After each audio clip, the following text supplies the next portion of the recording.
Why do you think people are going to enjoy this episode? This episode highlights what makes Socialite Crime Club different.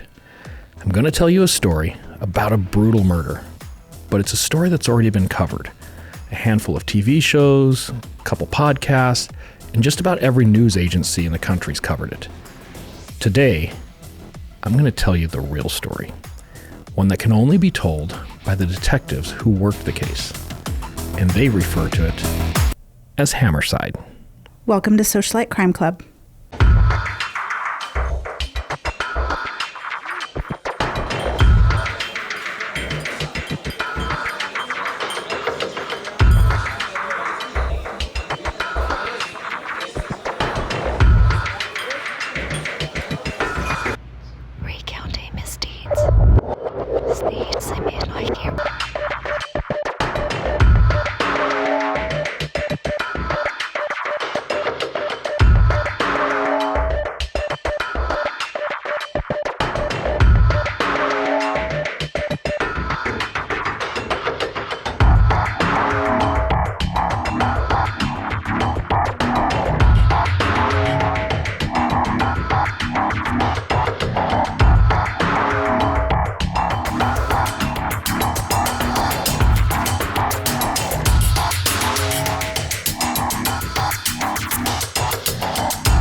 For anyone listening or watching today, we do discuss a lot of graphic content. You'll actually get to see photos from the crime scene of this case, and they're pretty bloody.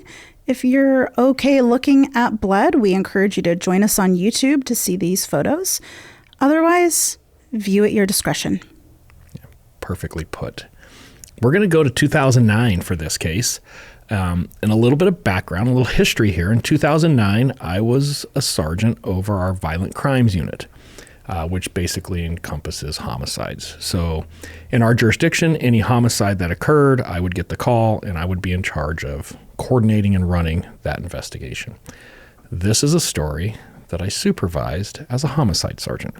So let's back up to the 911 call because it's kind of interesting how this thing starts. On January 14th, 2009, about 2:45 in the morning, dispatch is going to receive a 911 call from a female caller. She doesn't identify herself. She's just kind of babbling, like she's really chaotic. They can't understand anything she's saying with one exception, help. So at some point she gets out the word help.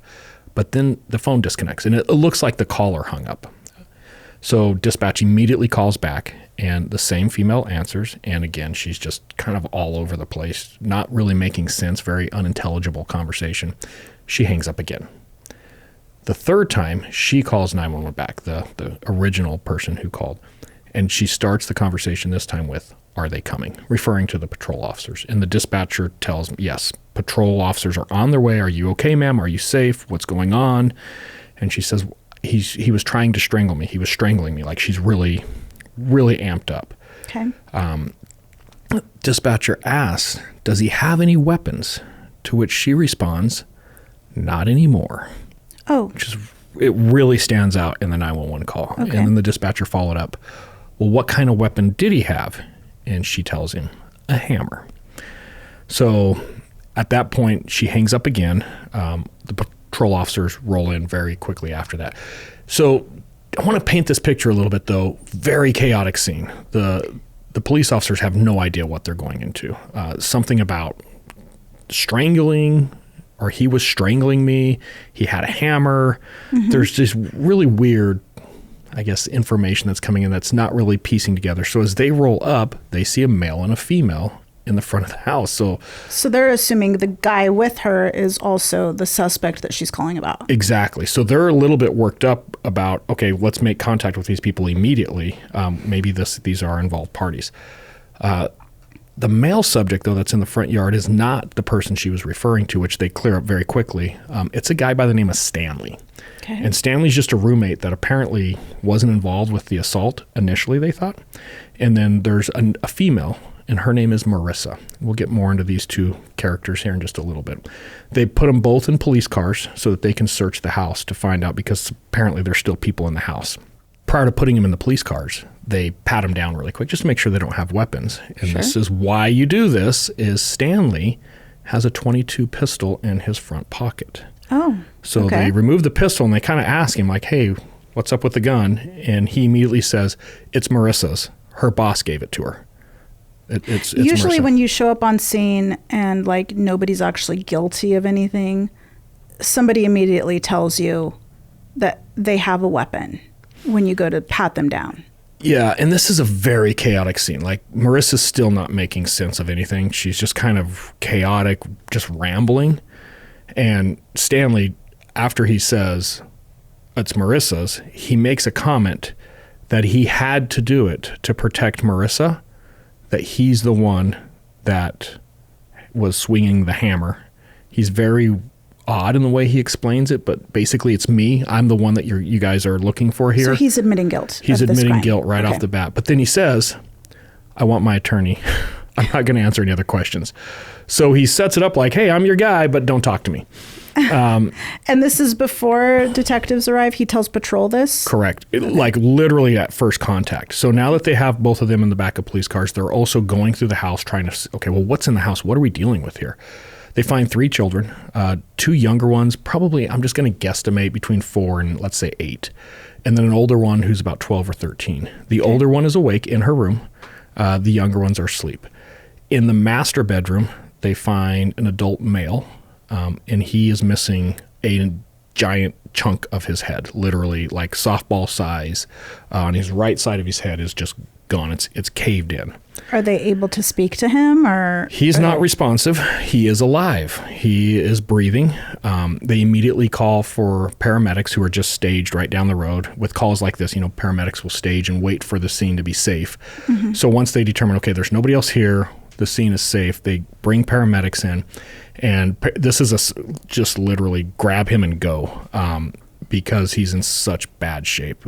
It really is surprising everybody he's not They just dead. have to do anything to sustain life at that point. Right. As they're dealing with him, they end up identifying him, the police officers on scene, as Dale Harrell. And Dale is apparently Marissa's husband. So Dale and Marissa are married. Stanley's just a roommate who lives in the house, and we don't know the entire know much situation. about him yet. What is of particular interest to the police officers is next to Dale, and he's kind of sitting on the floor, leaning up against a nightstand, and then the other part of his body is leaning up against the bed. So where the bed and the nightstand come together, he's kind of in that corner, sitting on the floor, his head slumped over. Right, on just the kind of nightstand. nudged in between them. Yeah, and there's a desk against the wall next to the nightstand, and on that desk is a hammer. And it looks like somebody literally just dunked the hammer in like a bucket of blood and then just sat it there. Like it is saturated with blood.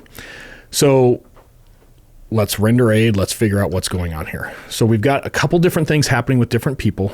And what's going to happen next is Dale is immediately taken to emergency room. They rush him into surgery trying to save his life. Marissa, they start to talk to her very briefly at the scene, and she is claiming that she was being strangled by Dale, that he was attacking her, at which point Stanley came in with a hammer and started hitting Dale to get her, to save her, to get Dale off of her. Okay. And she mentions, he saved my life. Okay. Did she say, like, where she was when he was strangling her? Was she... She was in bed. Standing up. Okay. So she's saying that she's in bed. And we don't get a lot of details because, again, everything's still fragmented. They're just trying to manage the scene. Okay. But she is reporting basically a domestic violence incident where her husband is choking her, trying to strangle her. Basically, she is giving a very brief synopsis that her husband, Dale, was on top of her while she was lying in bed. She woke up to this. He's strangling her. She was about to go unconscious from being strangled when Stanley rushes in, saves the day, and starts hitting Dale with a hammer to get Dale off of her. Okay. And we don't get much more at that point. But for the investigation, We have a female who's claiming she was a victim of a domestic violence incident with her husband. We're going to transport her to the hospital for evaluation as well. So she goes to a different emergency room. Okay. Then we have Stanley. He's invoked his rights, so we are not going to question him any further, but he has a little bit of blood on his shirt. He's got some on his pants. There's some evidence that we're going to collect there. So Stanley is taken to the police department as the primary suspect at this point. And as we kind of figure out what's going on with this case, we're also going to seize his clothes and just try to preserve that. So when I get to the police department that morning, I didn't go to the scene. By the time I get up and actually get there, they've already got everybody transported. What did the blood evidence look like on him? We don't know yet. Well, he's covered in blood. He's naked, by the way. Oh, he's not even wearing clothes. He's completely naked. But there's so much blood. He's slumped up against the dresser naked. Yes. Bloody. Okay. Covered in blood. Like, we'll get to it, but crazy blood everywhere. Okay. So, but when I arrive at the police department to start the investigation part of this, I've got a detective who's already headed to the hospital where Marissa is to interview Marissa, document what's happening there. I've got a detective who's with Stanley at the police department. Send another detective to the hospital where Dale's at to get whatever updates we can get, some pictures, try to document whatever we can evidence-wise. And then, kind of to your point, like, well, what does the scene look like? I've got another detective that I've now assigned to write the search warrant. For us to go in and actually start collecting evidence, the suspect lives there most likely, we need a search warrant. So we can't do anything in there. And it's going to take several hours to get the search warrant. So we're going to be kind of running blind a little bit on what the scene, really being able to dig into what the scene is going to tell us. Okay. So as we start this, I am walking in, and when I get there, I'm told that Stanley's in one of our interview rooms. So just going to go in there and say hello to Stanley, introduce myself, kind of let him know what's going on. Okay. And as I get in there and I open the door, he's just kind of standing there. And this is a picture of Stanley. This is a picture of Stanley. He has a shirt on. And I actually have a better picture of his shirt. Let me, there you go. I was wondering, I thought that looked like a dwarf from Snow White, and it is Grumpy Dwarf. Yeah, it's Grumpy Dwarf. On his shirt. And just to make sure, I want to make sure we're keeping everybody in tune of what's happening here. I'm arriving to the police department where we have a suspect in custody, from what I've been told, who used a hammer to potentially kill somebody who was strangling his wife. And when I meet this person who was swinging the hammer for the first time, he's standing in our interview room with a T-shirt on that says, "I'm right, you're wrong. Any questions?" And with then it Grumpy has Dwarf pointing a pickaxe from the T-shirt. Right. Oh. Like, okay. And you have to kind of it's a little aggressive. So go back one image. His shirt is that blood on his shirt? So this is a really old shirt.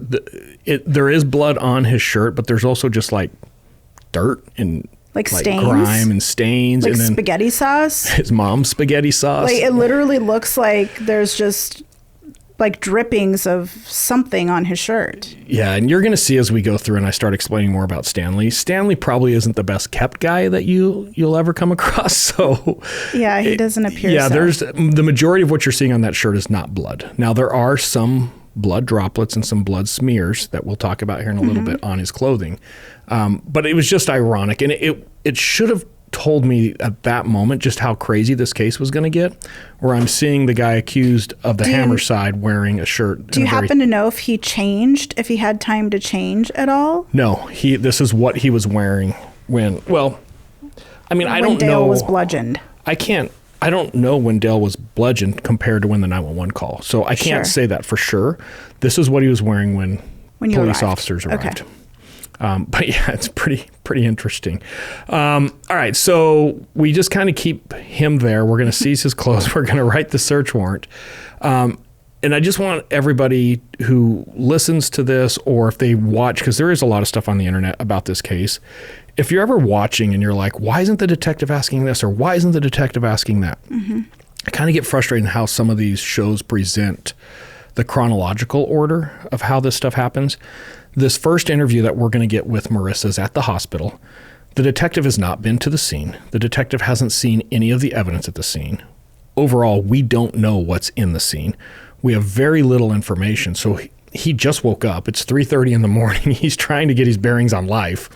And this is the first interview. The suspects on scene don't even know what's happening. They're still trying to formulate their lies. Correct. Exactly. And in this particular case, Marissa's all over the place. Like, she's babbling. She's just a complete mess trying to explain anything.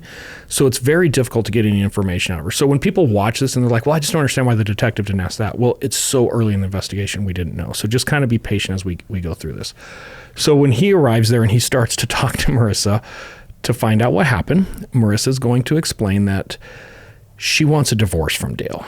And about a week ago, she told Dale that she's going to file for a divorce. And they've been fighting off and on throughout the week about this divorce. Dale doesn't want a divorce. Okay. Well, on this particular evening, they were fighting again. And then she drops this little hint, and it's really interesting how she does this, that during their argument that night, Dale picks up a hammer. And he has a hammer in his hand for a period of time. And the detective keys in on this and says, well, did he threaten you with it? And she doesn't answer. She just starts talking about their argument. He says, well, at any time did you feel threatened by the hammer? She doesn't answer again, and she just keeps talking about this divorce and the argument. And then she says, well, then he just set it down. So was the hammer just out and about in the kitchen, or? She's going to say that she was hanging pictures, or a picture, in their master bedroom earlier in the day, and that's why the hammer was out. Apparently she left it there. Okay, that's where he got it. But I'm thinking he just walks around all day with a hammer in his belt or but something. that's kind of how she starts to frame it, is that Dale just has this hammer and then it's just sitting there. But she's kind of laying the foundation that there's this hammer in the room. Okay. Then she says they went to bed. They both fall asleep. And a couple hours later, she wakes up with Dale on top of her. And he's trying to choke her and strangle her, like both hands around her neck, strangling her. Okay. And he yells out to her, "You bitch." And that's like one of the last things she remembers, because she actually starts to lose consciousness, like she's blacking out. Okay. When she comes back to, she sees Stanley standing over them. Dale is still on top of her in the bed, and Stanley is just beating Dale with this hammer. And she actually says, I see the hammer going in Dale's head, like repeatedly. I would think then that there would be more blood on Stanley. If his shirt wasn't just spaghetti stains, I would think that those would be blood stains maybe. And Marissa, the spidey sense of this detective is going off because she's underneath him. So blood should be dripping down on her. Oh, yeah. Just everywhere. And there should be voids on the bed of blood. Yeah, and we don't know about the bed yet. Okay. But yeah, there should be. But we should expect to see that. There should be a lot of blood based on the injuries and what we're seeing here. So what gets really interesting with this is, at that point, Dale collapses on top of her and she pushes him off the bed. And then she jumps out of the bed and runs down the hallway and allegedly calls 911. And she says, "Oh, thank goodness I got away." Yes. Okay. And Stanley saved me. And she quotes something along the lines of, "It isn't good how this happened, but he did the right thing," referring to Stanley. And then she says it again. So this is the second time she said, "He saved my life." So he's kind of making it look like he's the hero. Stanley's the hero here. She then starts to get into this very long history of domestic violence, that Dale has been abusive throughout their entire relationship.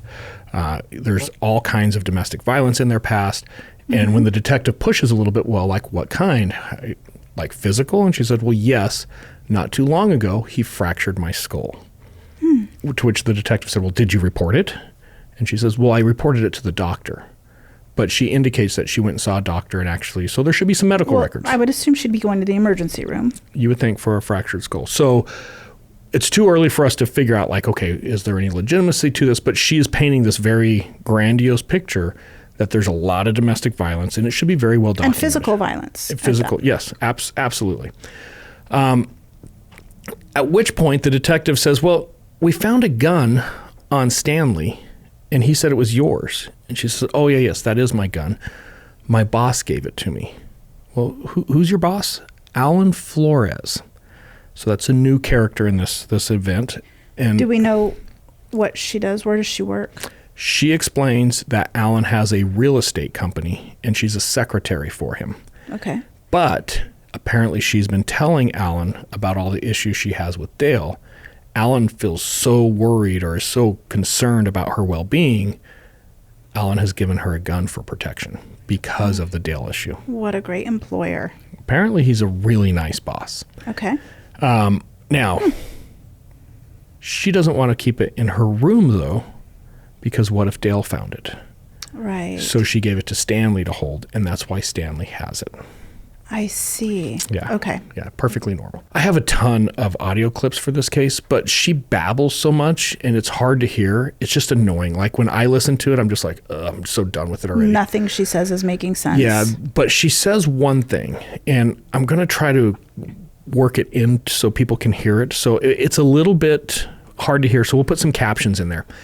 But at one point, the detective says, okay, so your boss, Alan, he knows about what's going on with you and Dale then. And she says, he knows all about Dale and all of Dale's bullshit. And then she kind of laughs at the end. So I'm going to put that clip in, and when you hear it, it's hard to hear, but that's what she's saying. Okay.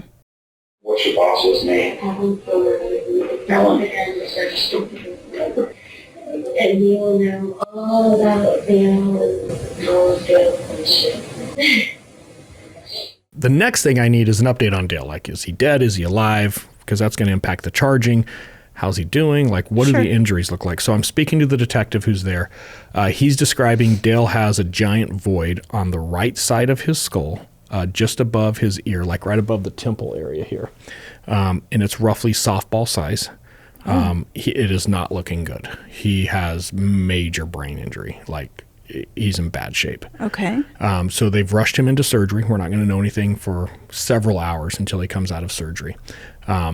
Completely unresponsive. So Dale has not made any statements to any first responders, paramedics, hospital staff. Like, he's out. So we're never going to hear from Dale what he believes happened.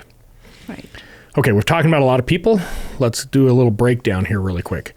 Dale Harrell is a victim of a head injury. We don't know if he's a suspect or a victim yet, but he's the victim of a head injury all the same.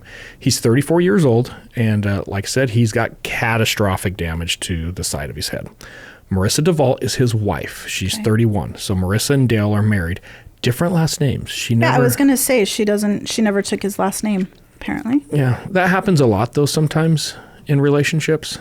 In these modern relationships. Yeah, yes. In these modern relationships. I don't know if you know, but I recently was married not too long ago.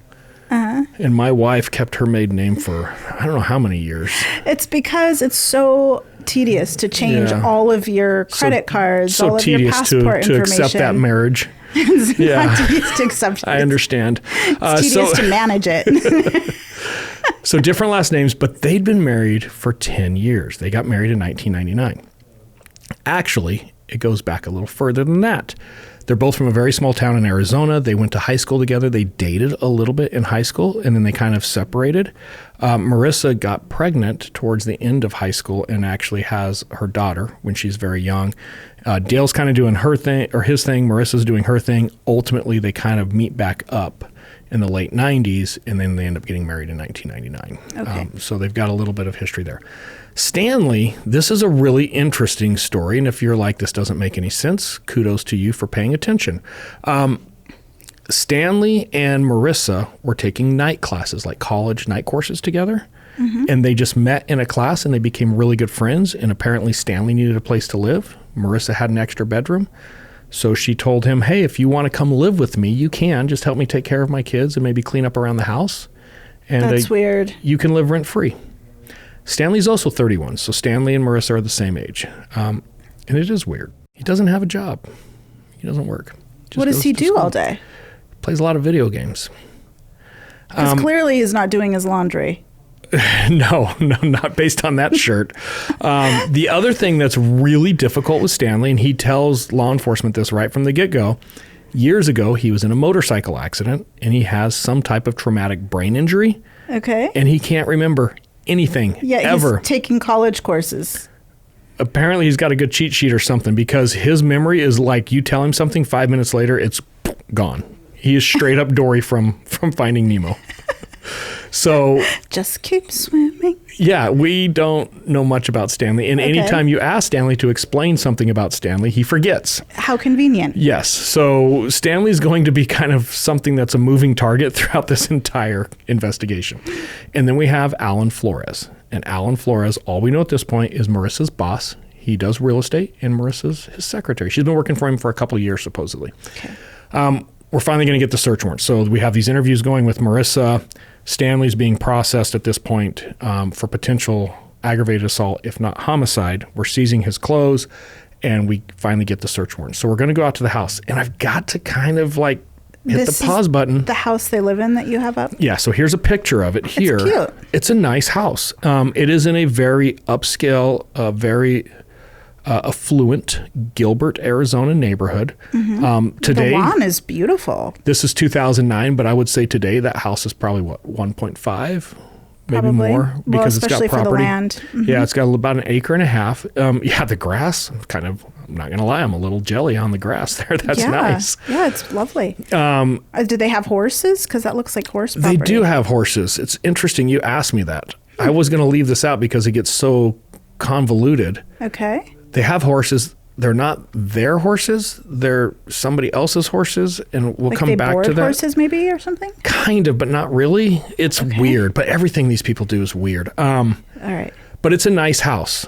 You would think as a young 30-something-year-old couple, they appear to be doing pretty well, to the point that they even have an extra room where they're allowing this guy to live there rent-free.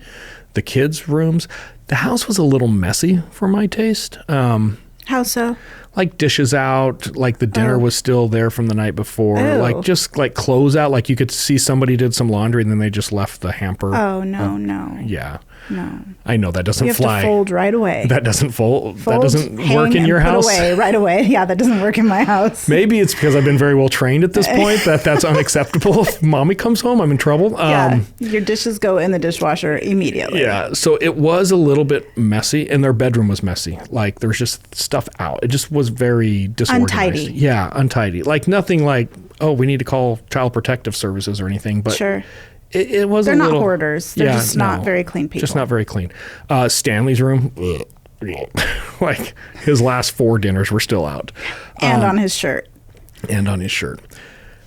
As soon as I walk into the bedroom, like this is a game-changing moment. So a little bit of history again on background-wise. I was really into blood spatter. Not splatter, but spatter is the actual technical term. I had taken a bunch of courses. I had done a bunch of scenes to recreate it. At this point, actually, I had testified as a blood spatter expert. And I was just really, really into blood spatter because you can tell what happened. There's a whole story that a crime scene tells when there's blood everywhere. Yeah. And it doesn't even have to be everywhere. Just a few droplets bit. can tell a very, very big story. Yes, you cannot control blood when it's in flight and when it's smearing and doing all kinds of crazy things that blood does. And if you know what you're looking at, just to your point, it immediately tells a story. So when I walk in the room and I see all of this blood, and it's one of the bloodier scenes I'd worked in a long time, and I was thinking, oh man, we're gonna see exactly what happened. Within 10 minutes, I knew Marissa was full of shit. And we'll get into that here in just a little bit. But for our audience, there's a couple of terms that we're going to talk about. There's blood transfer. And blood transfer is very, very important because it's very different than other types of blood stains. Blood transfer is I have blood on my hand, and maybe I go to hug you, and I touch the back, your And it back. just transfers to and it something transfers. or someone else. Exactly. Stanley has blood transfer on the back of his jacket. Like somebody maybe hugged him who had blood on their hands. Because they were very thankful for having their lives saved. He saved her life. So that's transfer. There's also what we call blood in flight. And blood can be in flight for a number of reasons, but the idea is for some reason, blood got thrown up in the air and it's doing things. There's what we call high velocity. High velocity is what you would see from a gunshot, for example. Like you get shot in the arm and the blood comes out the side. It's traveling very fast, high velocity. It does certain things when it impacts. Sure. And then there's low or medium velocity. We have a lot of low and medium velocity in this room. And the best way to explain that is, I'm dating myself because I tried to tell you about this the other day and you're like, who is that? So now you made me feel really old. Yeah. There used to be a stand-up comedian by the name of Gallagher. And Gallagher's, like, his big thing is he would do stand-up comedy, but he would bring out like large fruits and vegetables, like a big Like watermelon, pumpkins? pumpkin, and he would smash it with like a giant sledgehammer, like right on the front of the stage, and it hit the whole crowd. Like when you went to a Gallagher show, you actually brought like a plastic And poncho. you thought this was funny. It was funny. Don't judge me. Yeah, it was funny. Okay. But that's a really good way to explain medium and low velocity is if I smash something like that and you see all that fluid go out, that's low and medium velocity. In blood spatter school, one way that we recreate this would be to take a sponge, soak it in like cow blood, and then smash the sponge with a hammer, smash the sponge with a bat, like different things. And you can see the patterns How it that it creates. spreads. Right. And then when that it spreads, when that blood deposits on walls, you'll actually see the drops. A perfectly round drop is it hit the wall at 90 degrees, perfectly straight. And as that blood hits at different angles, It will have little tails. it'll have little tails. You sound like you've been It's to blood like spatter I've been school. to blood spatter school, yeah. And then the last one we're going to talk about really quick is cast off. Cast off is when I have blood on my hand. I have blood on a hammer, and I go to swing the hammer. That centrifugal force on the hammer as I swing it, blood droplets are coming out and they're getting deposited on the walls, the ceilings, maybe behind me. As I bring the hammer down behind me to start swinging it forward and I make that stop motion, a bunch of blood comes off and maybe hits my back. And then as I swing it forward again, I'm making this new line. So with cast off, we can actually see actual swings that were taken. Standing at the side of the bed that morning after we obtained the search warrant and looking at this blood, at least 12 swings. I could count immediately like, oh my God, there's blood. It went all the way up the wall, across the entire ceiling, That is down the crazy. back wall, into the bathroom. Like there was blood Just everywhere. over and over again. Oh, and then that's Like bicycle marks almost. almost, yeah, like little bicycle trails, 100% like little tire marks. And then that Gallagher thing I was explaining with the pumpkin. Imagine there being a pumpkin on the pillow and like all the pumpkin seeds and pumpkin guts are just smeared all over the wall. Okay. It was obvious that Dale was laying in the bed. He wasn't on top of anybody. He was laying down, most likely asleep, on his left side with his right side up when he was beat with the hammer. Well, it's interesting you're saying that because most men who are victims of intimate partner violence, which is also known as IPV, will be attacked when they're at their most vulnerable, and typically when they're asleep. If they're attacked like this, it's typically by a female because the female doesn't have to worry about the being overpowered by strength. Right. Yeah. For all intents and purposes, what I was seeing there matches what you just described, 100%. And I've got a picture here. We're going to talk about the first. And I've only put two in. Is that just blood coagulation there on the carpet? Yeah, some blood staining, blood coagulation. And you can almost see where his legs were. If you look kind of where the nightstand is and then where it's really coagulated there, you can almost see a V mark between that coagulation and the bed. Yeah. His butt was right at the base of that nightstand. Oh, I see that. And then Yeah, the yeah. legs on either side. Yeah. And then he's kind of leaning up against the nightstand. And if you zoom in, and I'm sure there's some people will figure out how to do this on YouTube, that nightstand is just covered in blood. Yeah. Just absolutely That's covered. a lot of blood. It is a lot of blood for that. The bed, when I was saying that, there's no way he was up, like you could see the actual coagulation. The pillow that's really saturated it's just there. soaked in blood. If you look very carefully, do you see those little 3 white dots right in the Yeah, middle? I was going to ask you, was that just a void of some kind or? It's skull bone. That, That's actually shards of bone that's skull. Okay. that came out.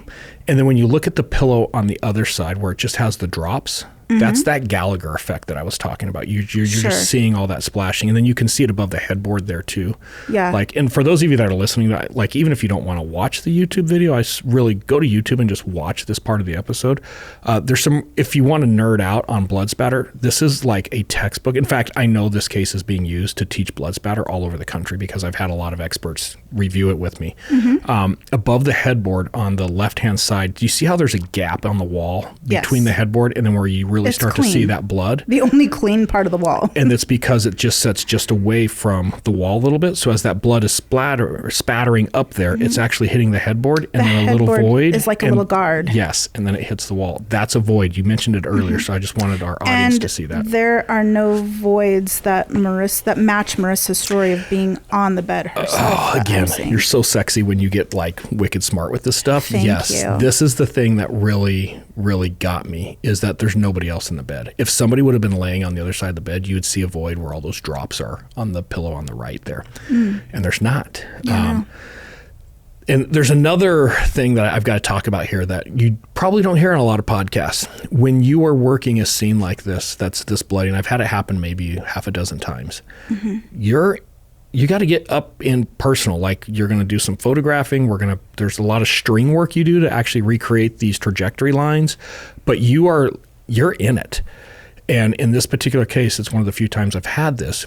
You'll start to taste iron in your mouth, almost like a tinfoil type taste. Because there's so much iron from the blood in the air. Yes, the blood is so atomized that you actually will start tasting the blood. It reminds me of putting your tongue on a battery. Yeah, very similar, very similar. And then you kind of get grossed out because you're like, wait.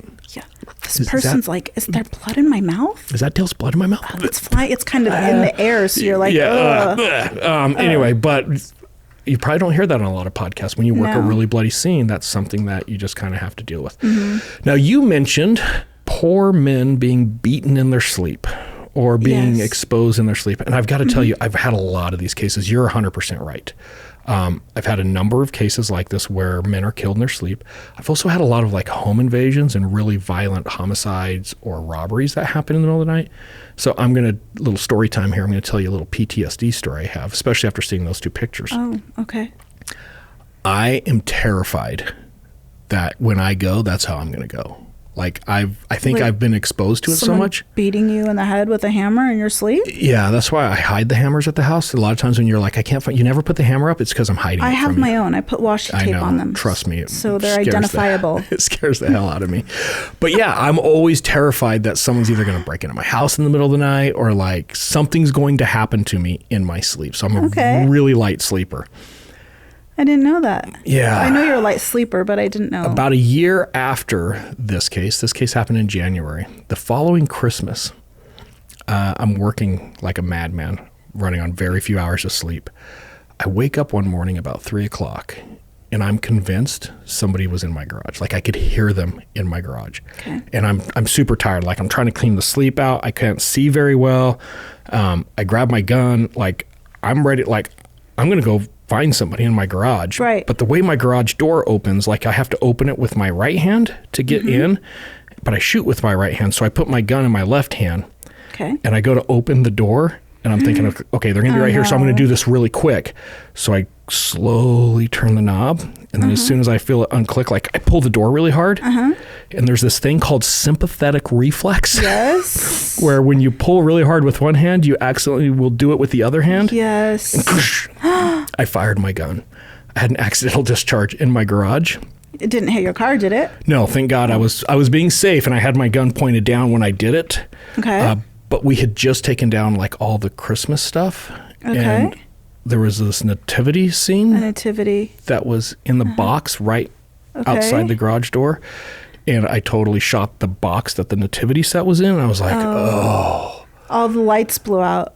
Yeah, and you and I weren't together then. Like, this was with my ex-wife. Okay. But I'm really worried because this is like a family thing, like, had been passed down through the generations. And I'm like, oh shit, I just shot the nativity set. So I like crack open there was nobody in the garage, by the way. That's good. That was crazy.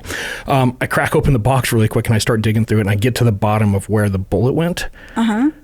Baby Jesus. You shot baby Jesus. I shot baby Jesus, like, and it went into like a million Was it pieces. in it was okay. It was in gone. shards. Yeah, it was gone. So what did your ex-wife say? I just put it in the attic. sad? I just put it in the attic, and I got She divorced the never next even year. realized? Yeah, so I don't know, but anyway, She never asked about it. I think the cat's out of the bag now. Oh, sorry. Poor baby Jesus. Yeah, poor baby Jesus. And if it's a family heirloom, I'm sorry that happened. I don't think we can glue it back together either. So, Let me clue you in on something. You tell have me. a very healthy fear of this simply because you're I'm smarter married to you? No, you're smarter than most men. And I don't know if that's just because you're innately smarter than most men or because you have some life experience in this, but there are a lot of men who, unfortunately, like Dale, never see it coming. They don't realize the dangerous situations that they're often in. Yeah, I'm terrified. I'm not going to lie. Absolutely terrified. And then you do weird shit from time to time where like you almost play in on this. Like there's one morning you woke up and you're like, you're right in front of me, but you're already dressed and you're standing next to the bed and you're like, good morning, dear. Would you like your coffee? But the way you said it, like I was convinced there was Drano in my coffee. I was trying to be really nice. I know, but I thought there was Drano. Do you want your coffee? I poured it out. I didn't drink it. So Marissa, I watched you drink it. Marissa, at this point, she's released from the hospital. She goes with friends or family or somebody. Okay. We know what's up at the crime scene. We know she's lying. Wait, she was at the hospital, but she was talking about being strangled by Dale. So underneath typically, Dale. Yes, underneath Dale. So if she's going to the hospital, I'm assuming that we're looking for signs of strangulation there. What question. Was found? Nothing at all. No redness. No petechia? No petechia, no bruising. And petechia, for those of you listening at home, when you are strangled and there's deprivation of oxygen, you have little blood vessels in your eyes that'll actually start to pop. And they make these little red marks. Yeah, little pinpricks. And you'll also get them actually in the inside of your eyelash. No, like in the eyelid, the bottom eyelid. But in also really word. Severe cases, I've actually seen them show up on the face. Yeah. There is zero evidence though that she was strangled, especially to the point of going unconscious like she was reporting. So there's already like, what's up with that? Then you take the blood evidence, like, she's completely full of it. Then you listen to what Stanley said in the beginning, like, no, Stanley, you didn't, at least not like this. So it's time to talk to Marissa. So we call Marissa and we ask her if she'll come down to the police department. It's a consensual interview. So she's actually brought down to the police department by friends or family, somebody. And we are going to do a very, very planned, strategic interview. And I want to talk about this a little bit for our listeners because I see these on shows all the time and nobody ever really explains like, well, why is it happening like this? Okay. We know she's lying. She doesn't know we know she's lying. And because of that, and because of the amount of evidence in this case, we're going to do a very different interview here.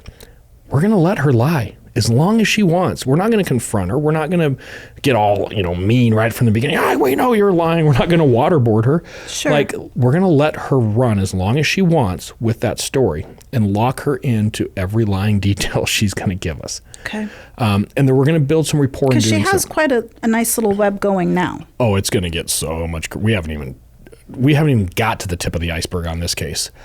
So the detective, I assigned a detective to do the interview, and she's probably one of the best interviewers I've ever seen. She does a phenomenal job with Marissa. And she just sits there and she just very willingly takes all these lies like, oh my goodness, that's terrible. But she's bonding. She's building a rapport. My job as the supervisor is once we get to the point where we feel like, okay, she's told us everything she's going to tell us, I kind of play the bad cop. So I come into the room and I tell Marissa, Good cop, bad cop. You're lying. I know you're lying. The problem is you're claiming self-defense. And when you claim self-defense, there's no reason to lie. How did she respond to you? She didn't. She just kind of looked like she didn't say anything. And then I told her. Like, this guy's on to me. Yeah. And I told her the evidence at the house does not match what you're telling us. And if you really want to make this a self-defense claim, it has to match. So you need to think about what you're saying and change your story because what you're saying isn't going to work. Like, it's just not going to. And then I leave, like the bad guy's gone. Well, because she has the rapport with this other detective, she decides to change her story. So we're going to get to her next story. Okay. Version 2. Version 2. Well, we're actually kind of on version 3 because we had version 1's the hospital. Version 2 is where she comes in and continues the hospital a little bit more. Okay. And what she changed during version 2 before I confronted her is she just changes one detail. And that is Dale was trying to rape her. He wasn't just on top of her. He was trying to rape her when she woke up. And that she started fighting him off. And that's when he started choking her and calling her a bitch. So this explains why Dale is naked. Potentially. Now, when we confront her that there's no way that happened, and I didn't tell her, I know that you weren't underneath Dale because I want to see if she's going to tell the truth, she should fix that piece on her own, not because I confront her. So version 3 is where everything changes. So version 3 is we were fighting earlier in the day. We then had sex. And I know as Dale's wife, it's my job to just give him sex whenever he wants it, and he takes it. He's very aggressive and rough. Like, she's kind of painting this picture like it was violent sex. Yeah, like it was a rape, but it was consensual because she didn't fight back. Right. She's like, I just took it. She just does it because it's her duty. And this happens a lot, and that she deals with this with Dale all the time. Okay. Dale finishes. She gets up from the bed. She goes in the bathroom. She's crying because it's just terrible for her. And she's cleaning herself up in the bathroom. And a few minutes later, she comes back, and Dale is already asleep. Like nothing even happened. Like he just had sex with... He's so selfish. Yeah, it's like he just had sex with his wife, rolled over, and went to sleep. Like crazy. She couldn't take it. She couldn't stand it. She saw the hammer just lying there on the desk, and she grabbed it and with both hands started swinging it with all of her might while he laid there asleep. And is she in her pajamas at this point? What is she wearing? She has a t-shirt on and like pajama bottoms, and the t-shirt's torn a little bit. There's a tear, but it looks like an old tear to me. It doesn't look, because you know how when you tear a shirt, it looks torn, but then over time, it like starts to curl. Like that threadbare look. Yeah. She states, and I've got to find the quote so I don't screw this part up. I just wanted him to feel like I do every time he ever touched me. And she was saying that in reference to hitting him with the hammer, because the detective asked, well, how many times did you hit him? And she's like, I don't know. A lot. I just wanted him to feel like I do every time he touched me. And it was that bad, huh? Well, I would like to think if you ever get to the point you want to bash my head in with a hammer because of the way you feel. Her? Well, that's the thing, is she never really says, other than he just uses her for sex when he wants. She's just so disgusted by him that every time he touched her, it was just a blow to the head. Yeah, and so she's painting this picture now that she wasn't in the bed, which we already knew. Okay. Dale's just lying there. And the only reason she does stop when she stops is because Stan hears this and comes in and actually grabs her and takes the hammer away, sets the hammer on the desk and like kind of pushes her out, checks on Dale, realizes how bad Dale is, and then they call 911. So now that we have a better picture of a more convenient truth for her, what did the hammer, was there voids on the hammer with like a smaller hand? Was there... Because you said the hammer was covered in blood. Yeah, there is a void on the handle but she was holding it with both hands, so it's a pretty big void. Okay. But her fingerprints are on the hammer. Good. In the blood, I might add. And Dale's fingerprints were never on... I'm sorry, Stanley's fingerprints were never on the hammer? Not that I recall. Okay. Like her fingerprints in the blood on the hammer. She left out one thing, though, that we all caught during the interview, is earlier when Dale was trying to rape her and strangle her, he yelled out, "You bitch." Okay, yes. But in the second version, or I guess the third version here, she doesn't provide that detail. So the detective catches this because she's on her game, and the detective is. And she says, well, wait, did he say anything? At any point, did he ever say anything? And she's like, yes. As I was beating him, he kind of fell out of the bed. And then later she says she moved him because she didn't want to see what she did to him. Just really screwed up. But as he's sitting there on the she's like, you just look terrible when you're bleeding. Turn your can you head clean this yourself way. up, please? I just need you to turn to the right a little bit. Right. So he's sitting on the floor, like with his head up against the nightstand, and he's looking up at her. Okay. The last words Dale Harrell will ever speak. You bitch. Oh my gosh. I believe this is a true statement, 100%. And here's the problem she has. There's 3 kids in the house. She doesn't know what they've heard or not heard. She knows we're going to interview them. She knows we're talking to them. She has to align a story to what the kids could have heard. Yes. And that's why I think she included in her first version that he yelled out, "You bitch." And then when she forgot to add it to her last version and we bring up like, hey, did he say, oh, yes. He yelled out, "You bitch." It's the only thing that's been consistent in her story. The only thing that's consistent. And what is, again, going back to my PTSD, the last words Dale Harrell will ever say on this earth is as he's looking at Marissa Devault and he says, "You bitch." That is Which, by the way, I forgot to get into.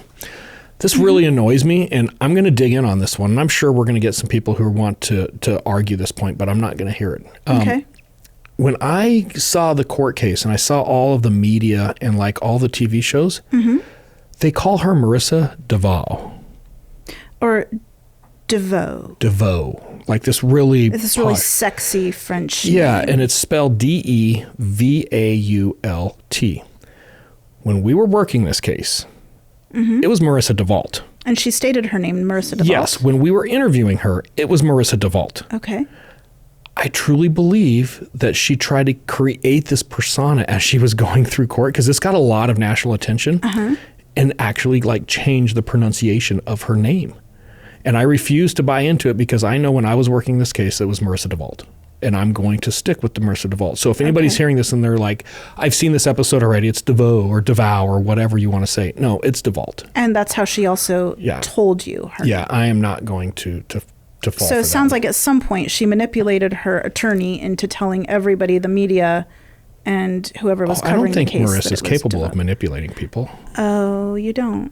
Not yet. You're jumping ahead.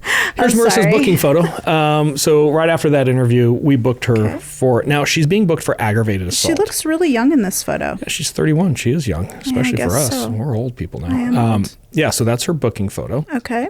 Is this her attorney? Hold your thoughts. Oh, I'm not there yet. Okay, sorry. This individual... okay, so when Marissa is booked for aggravated assault, Dale is still alive. So it's just aggravated assault. She is held on a $200,000 bond. Okay. This is her boss, Alan Flores, who posts her $200,000 bond. And to be fair, I have to explain to some of our listeners who may not understand how this works. In Arizona, we have what's called a surety bond.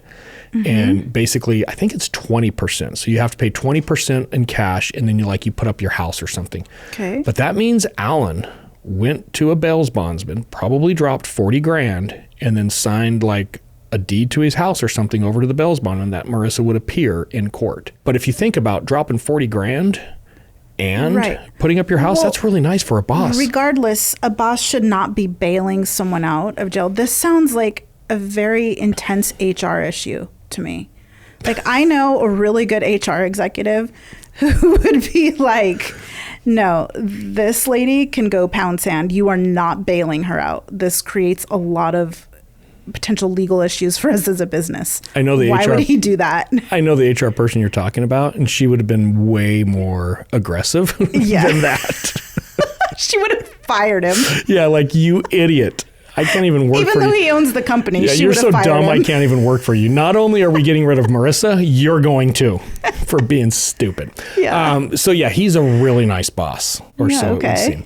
Marissa is charged with aggravated assault, but she's trying to justify that charge with self-defense due to a long history of domestic violence. So doing so, she has opened the door. The investigation has to get into every look at her entire life. facet of her life. Yes, and everything. And trust me, we do. As an agency, we spent thousands of hours interviewing anyone and everyone we could that knew Marissa. Okay. And we started to get a very different picture. And this is where this case, not that it's already kind of weird, this is where this case gets batshit crazy. Number one, and I want to be very clear, and I'll summarize this later on, at no point ever did we uncover evidence of Dale Harrell being in any way violent, aggressive, mean, demeaning, controlling, manipulative. So he didn't show any signs of being some type of abuser with coercive control or manipulation or nothing, or physical violence. No evidence at all. And I've heard some different things that people, mainly the defense, tried to spin out of this, but there's no evidence. Nobody can sit down and say this happened and this shows that Dale Harrell is prone to being somebody who commits domestic violence. It wasn't there. Okay. What was crazy is she was so over the top in her reporting of domestic violence, like, oh yeah, he gave me a skull fracture, which is interesting. When she bashed his head in, she reported herself having a skull fracture. No evidence of her ever having a skull fracture, ever. What resources did you go to look for this? Like, how did you know how did you know what hospital she went to? Did she tell you? Friends, family, and insurance. Insurance is so easy to track these days. Like, you find out the insurance, and if she went to a hospital, she would have claimed on her insurance. And okay, so what did Dale do? Did he have health insurance? Yes, Dale actually had a decent job. He was HVAC, so like air conditioning. And this is Phoenix. Like, it's a big demand to have air conditioning repairman.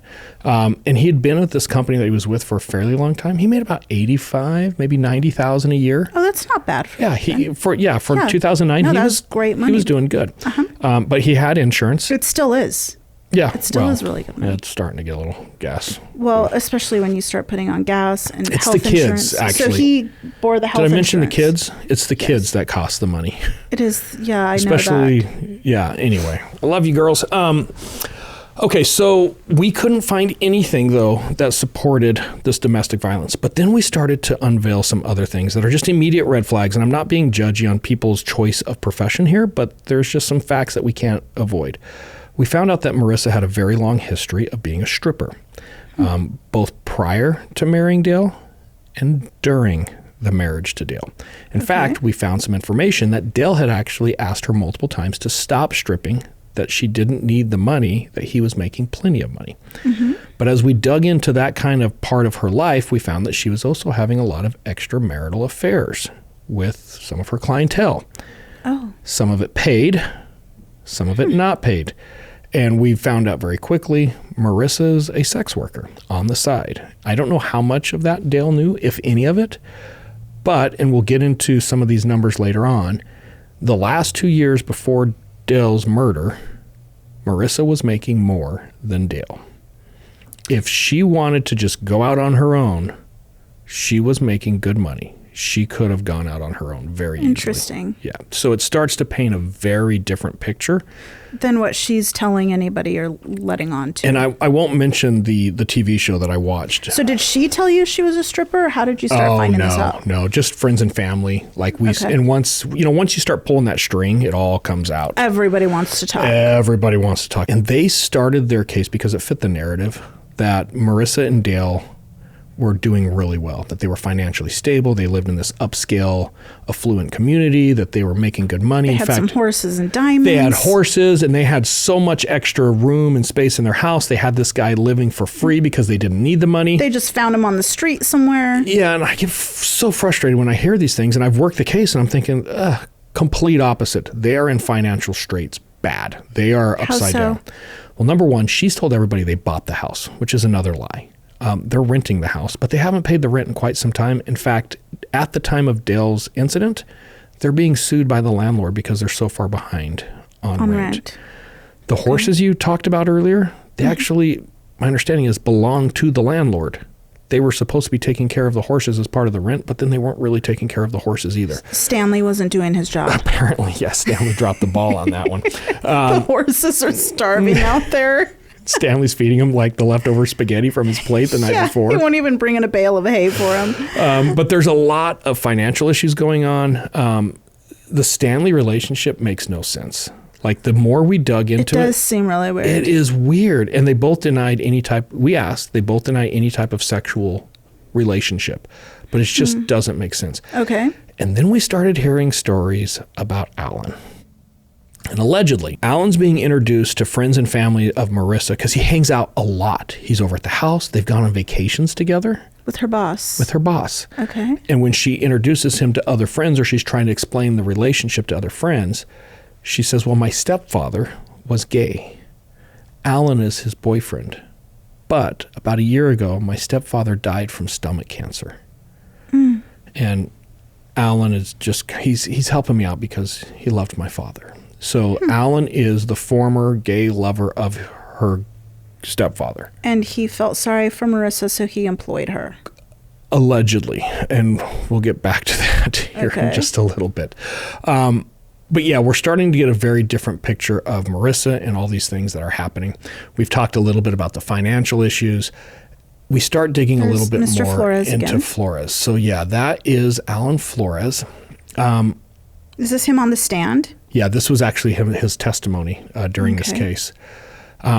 We find another piece out that's very, very interesting. Marissa's stepfather, who allegedly is gay and died of stomach cancer, was loaded. There's an $8 million trust that is currently in probate that Marissa is set to inherit. Oh. And I'm hoping a handful of people listening are like, Wait, what'd you say? That there's a trust in probate? Right. I was just thinking that because when you have a trust, you don't have to worry about probate. Exactly. But Marissa doesn't know this. I was actually thinking that, okay, we're going to have to edit this because he said this wrong. Like, yeah. Nope. Good girl. See, like I said, you're so wicked sexy when you're smart. Yeah. She's telling everybody that as soon as the trust clears probate, she's going to get the $8 million. And anybody who knows anything about a trust automatically would know, well, the whole point of a trust is you don't go through probate. Right. So, but people are believing this, including Alan Flores. So Alan believes that this money is out there as well. So who is Alan? Like, we started digging into Alan. Is Alan hoping like she'll just spread the wealth to him, and so he's just being kind to her or something? Yeah. Sure. Okay. We don't know yet, but we're going to get there. Alan Flores is an accountant. I'm an accountant. What do you do for a living? I'm an accountant. Yes. However, he is a very, very successful accountant. And I won't name the company because I just don't know if they'll send me a cease and desist as well, but it's one of the largest airplane manufacturers in the world. He is one of their main accountants who does all of their forecasting. It's a big job. And he does real estate? You know, interestingly enough, he doesn't have a real estate company. That's weird, huh? But he's an accountant. He's also a PhD. Interesting. So the real estate is just another thread in the web.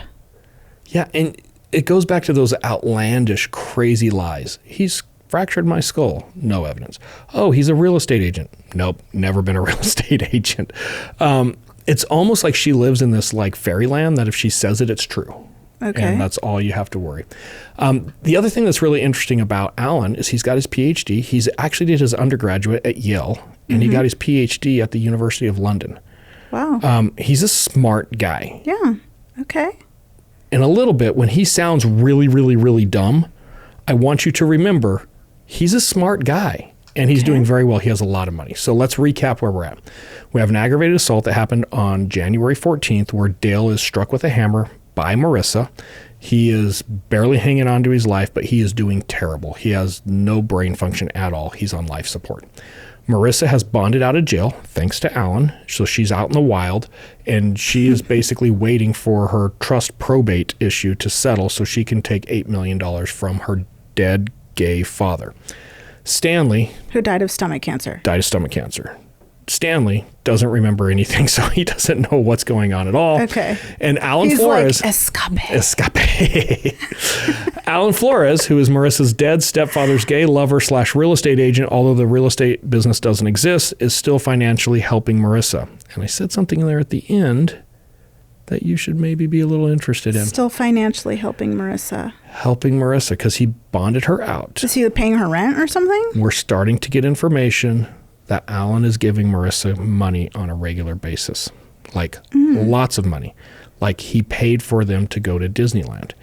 He bought Marissa. He paid for who to go to Disneyland? Marissa's her and him? Their entire family minus Dale. So Alan and his kids, Marissa and her kids, and Stanley, maybe that's where he got the t-shirt, the Seven Dwarfs t-shirt. Yeah, I was just thinking that.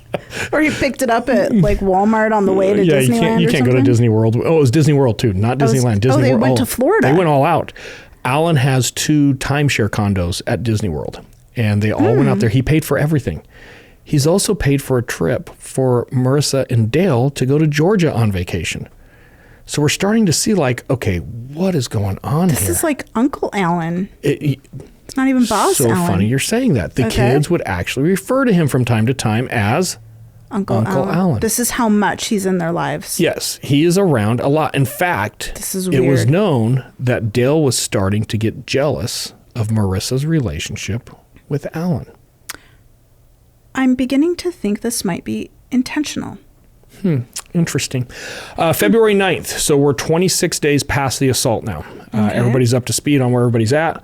And there is a decision to basically do a do not resuscitate. And there's some different reports on this. I remember when I got the phone call, Dale is going to die on February 9th. The family elected to take him off of life support. And at the same time, he was having a lot of blood clots, which were causing heart attacks and some cardiac arrest issues. And he died as soon as they took him off life support. So it was just the machine keeping him alive. Kind of. I think in the trial, why this gets a little like, well, how did it exactly happen? In the trial, he had blood clots that were causing cardiac arrest. So that's the actual cause of death at the time. But it was obviously all resulting from the injury. I'm going to come back to this in the trial, but it's really interesting. He's a pretty healthy guy from super before. Healthy. He was super healthy.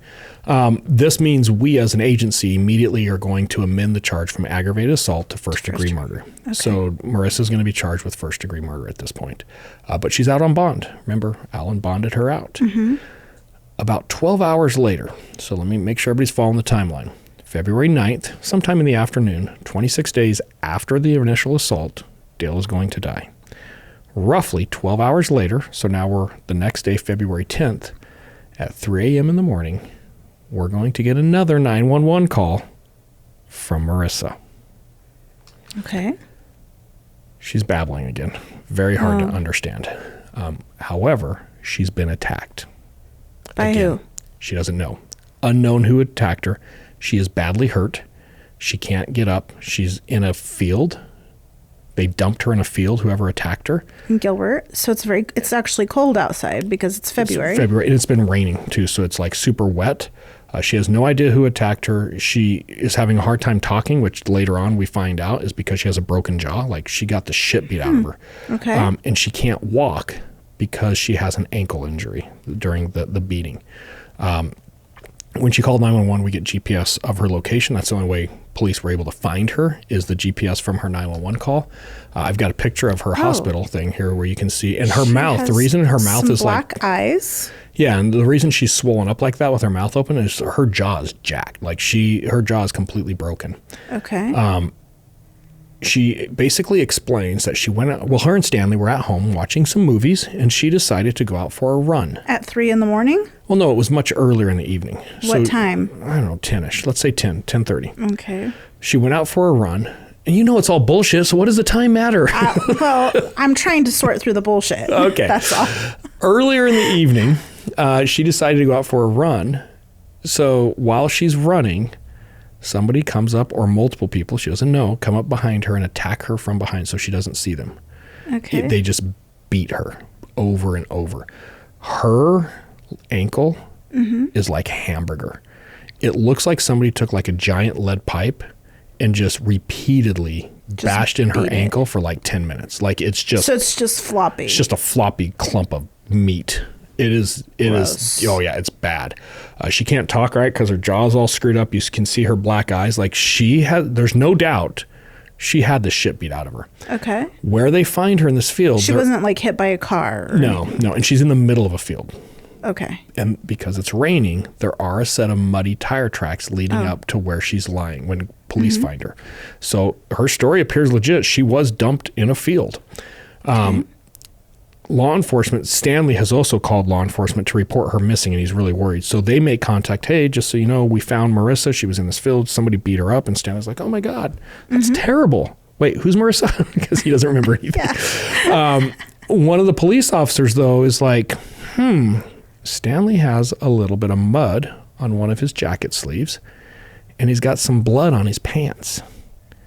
So the officer, being observant officer, is like, hey, Stan, what's up with the blood on your pants? And he's like, oh, I chew my fingernails a lot, and then I wipe them on my pants. That's my blood. See my fingernail? Yeah, and he has his fingers are like down to the knuckle nub. Yeah, apparently. Just bites his fingers so Chews much. his fingernails all day. They also noticed that there was fresh mud on his SUV, and that his tire tracks or tread rather, was very similar to the tire tracks. This is highly suspicious. Very suspicious. So it's very interesting. So now we're at the point of who attacked Marissa. Was it Dale's family? Dale just died. He has brothers and sisters. Is this like the family just done with her? Okay. Is it Stanley? It's pretty suspicious. He's got the blood. Yeah, and he doesn't remember conveniently. Right. And we have no idea what Alan's role in this whole thing, so we can't rule Alan out. Do you remember like in the late 80s or early 80s, there was that stupid sitcom Dallas who shot JR. Yeah. This is kind of like that. Like my parents used to watch that like every Wednesday or Thursday. I remember it came out. It was a big deal. Like that was genius on the advertising. So this is our attempt. Who shot or who beat up Marissa? And for people to find out, you have to tune in next week. This is a two-parter, people, because we have so much crazy shit that's about to happen in this case. We're about to figure out why there's so much crazy stuff. So you have to tune in next week for the rest of the story. Thanks for joining us.